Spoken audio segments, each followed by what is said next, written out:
14 अगस्त 2005 का दिन था। सूरज आसमान में चढ़ चुका था। हीलियोस एयरवेज की फ्लाइट 522 हवा में थी। उसमें 115 पैसेंजर्स और 6 क्रू मेंबर्स सवार थे। वो लार्नाका, साइप्रस से प्रेग जा रहे थे। कई लोग फैमिलीज थे, छुट्टियों के लिए एक्साइटेड थे। उन्हें नहीं पता था कि उनका ये सफर एक ऐसी कहानी बन जाएगा, एक ऐसी डरावनी कहानी जिसमें एक फ्लाइट के साथ बहुत बुरा हुआ। एयर ट्रैफिक कंट्रोलर्स बार बार कांटेक्ट करने की कोशिश कर रहे थे, लेकिन उनकी कॉल्स का कोई जवाब नहीं मिला, सिर्फ खामोशी थी। वो बोइंग 737 उड़ता रहा, नीले आसमान में एक गोस्ट शिप की तरह।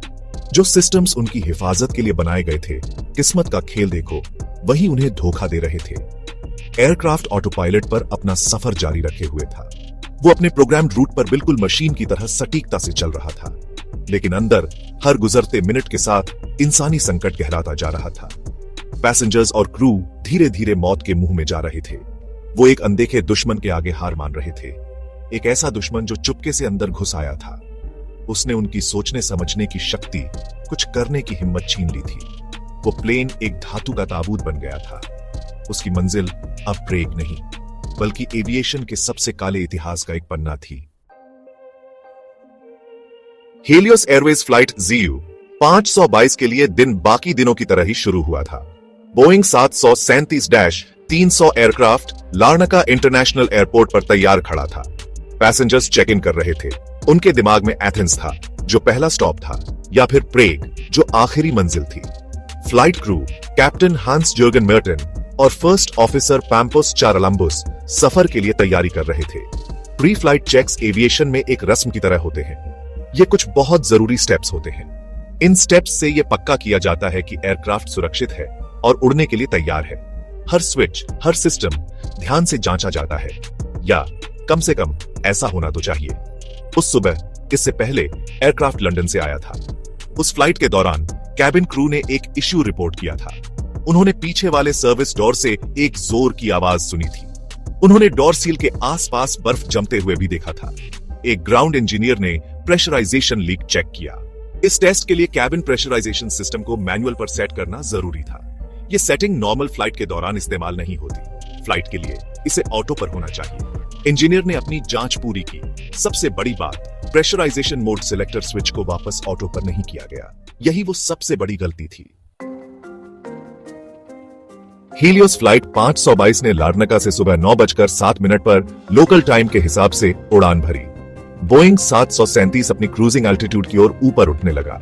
जैसे जैसे एयरक्राफ्ट ऊपर जाता है, बाहर की हवा पतली होती जाती है, प्रेशर काफी कम हो जाता है। इसीलिए कमर्शियल एयरक्राफ्ट को प्रेशराइज किया जाता है।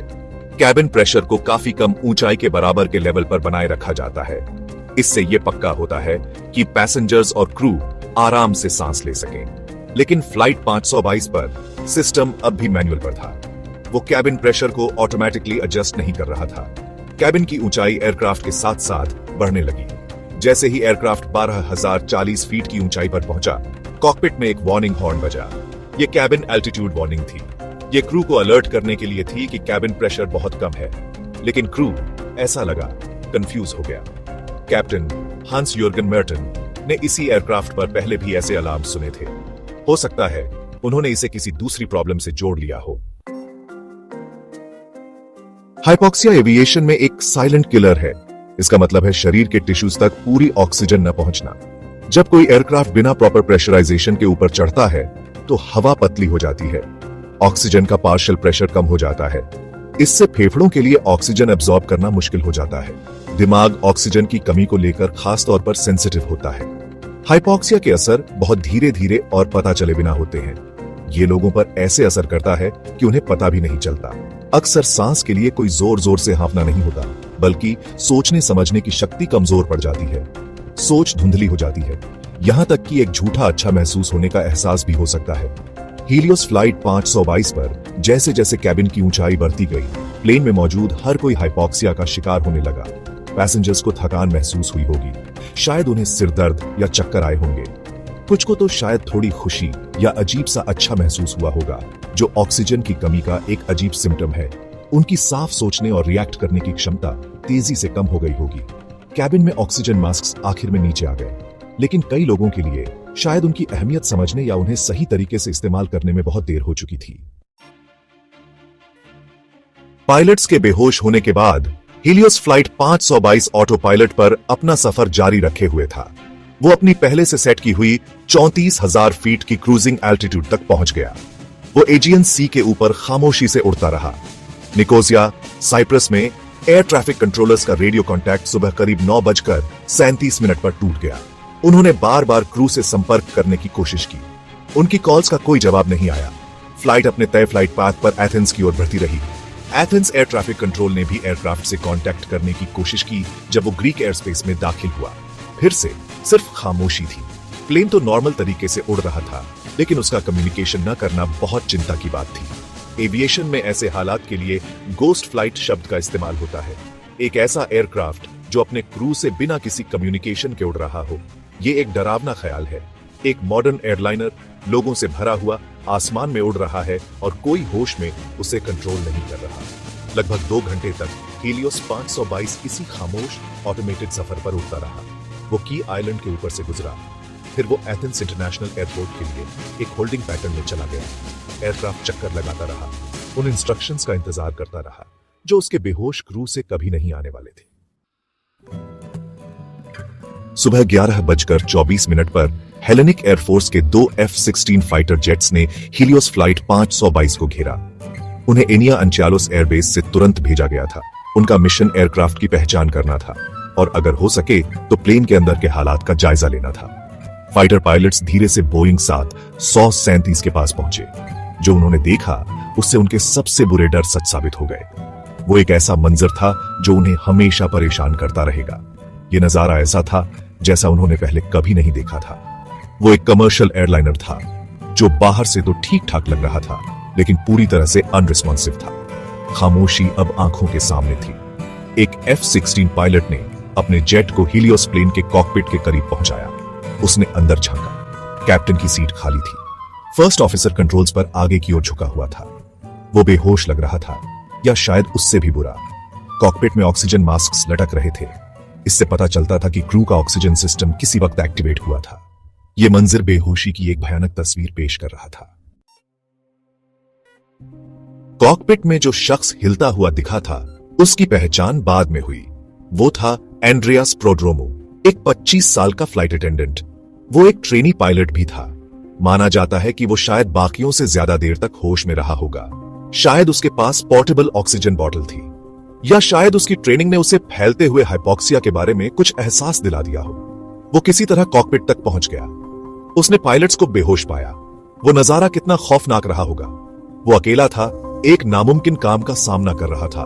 F-16 पायलट्स ने प्रोड्रोमो को कैप्टन की सीट पर बैठे देखा।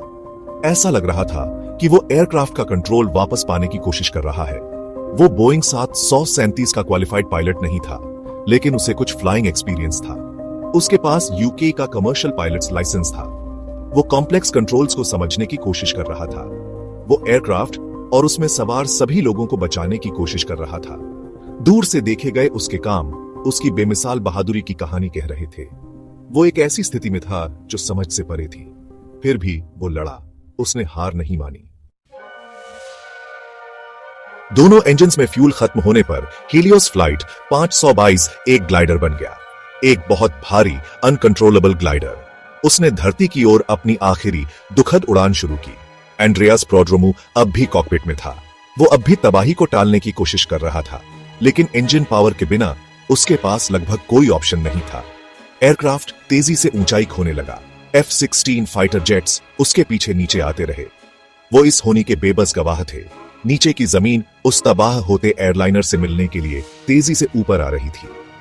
दोपहर 12:03 पर लोकल टाइम के हिसाब से लार्नाका से रवाना होने के लगभग 3 घंटे बाद हीलियोस एयरवेज फ्लाइट 522 क्रैश हो गया। वो ग्रामेटिको गांव के पास एक पहाड़ी इलाके से टकराया। ये जगह एथेंस से करीब 40 किलोमीटर या 25 मील उत्तर में है। टक्कर बहुत भयानक थी। हीलियोस एयरवेज फ्लाइट 522 के क्रैश की जांच Hellenic air accident investigation and aviation safety board यानी AIASB ने की। यह एक मुश्किल और बहुत बारीकी से की जाने वाली प्रोसेस थी। इन्वेस्टिगेटर्स ने कॉकपिट वॉइस रिकॉर्डर CVR और फ्लाइट डेटा रिकॉर्डर FDR का एनालिसिस किया। उन्होंने मलबे की जांच की। उन्होंने गवाहों से बात की जिसमें ग्राउंड इंजीनियर और F-16 पायलट्स भी शामिल थे। पहला मकसद हादसे की वजह का पता लगाना था और सबसे जरूरी ऐसी ट्रेजेडी दोबारा न हो ये पक्का करना था। जो नतीजे सामने आए वो चौंकाने वाले थे और इंसानी गलतियों की एक चेन की ओर इशारा कर रहे थे। फाइनल रिपोर्ट ने सीधे कारण की पुष्टि की। प्रेशराइजेशन मोड सिलेक्टर को मैनुअल पोजीशन में छोड़ दिया गया था। इसकी वजह से चढ़ाई के दौरान कैबिन प्रेशराइज नहीं हो पाया। नतीजतन क्रू और पैसेंजर्स हाइपोक्सिया का शिकार हो गए। इससे पायलट्स बेहोश हो गए। इन्वेस्टिगेशन ने कई और वजहों पर भी रोशनी डाली। इनमें एयरलाइन के अधूरे प्रोसीजर्स शामिल थे, क्रू की ट्रेनिंग और कम्युनिकेशन में कमियां थीं, कैबिन एल्टीट्यूड वार्निंग हॉर्न और take off configuration warning horn का एक जैसा बजना भी क्रू के कंफ्यूजन की एक वजह बताया गया। हीलियोस फ्लाइट 522 की ट्रेजेडी की वजह से कई जरूरी सेफ्टी रिकमेंडेशंस दी गईं। एयरक्राफ्ट सिस्टम्स में बदलाव किए गए, प्री फ्लाइट चेकलिस्ट के डिजाइन्स सुधारे गए ताकि प्रेशराइजेशन सिलेक्टर जैसी जरूरी चीजें छूट न जाएं।